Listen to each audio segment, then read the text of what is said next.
Opisyal nang binuksan sa Mandaue City, Cebu ang isang Heart and Vascular Institute na makatutulong sa mga kababayan nating may alta presyon na isa sa mga pangunahing sakit ng mga Pilipino. Yan ang ulat ni Jessie Atienza ng PTV Cebu. Mas pinalakas ng Department of Health Region 7 ang kampanya laban sa cardiovascular diseases, isa sa mga nangungunang sanhi ng pagkakasakit at pagkamatay sa bansa. Binigyang diin ng DOH ang stratehiyang proteksyon sa alta presyon na nakatuon sa maagang screening, regular na blood pressure monitoring, mas matibay na primary care management at mas maayos na access sa mga gamot.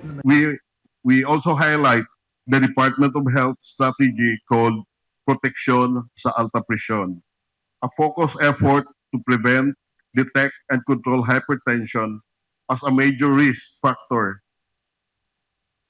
for heart diseases and stroke. This strategy emphasizes early screening, regular blood pressure monitoring, strengthening primary care management of hypertension, and ensuring access to essential medicine and promoting healthy lifestyle practices to reduce cardiovascular risk. Sa gitna ng mga hakbang na ito, binuksan ang Heart and Vascular Institute sa lungsod ng Mandaue. Dito, matatagpuan ang kauna-unahang full hybrid cardiovascular treatment system sa bansa. Sa pamamagitan nito, maaaring maisagawa sa isang pasilidad ang mga kinakailangang proseso. Mula diagnosis at minimally invasive procedures hanggang sa open heart surgery, recovery at rehabilitation ng mga pasyente.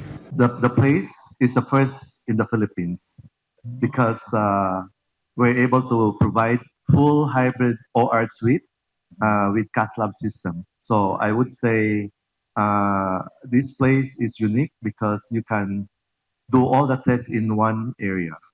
Right now, each and every Filipino has access to emergency treatment for acute heart attack or what we call acute myocardial infarction IHD packages, wherein a patient may avail of our percutaneous coronary interventions, that's angioplasty, stenting, to cardiac rehabilitation. And of late, they have introduced to us the ability for our patients to avail of coronary artery bypass graft surgery if these Filipinos are eligible. May mahigit 300 bed capacity ang pasilidad na inaasahang makatutulong sa mga pasyente, karamihan mula sa Visayas at Mindanao.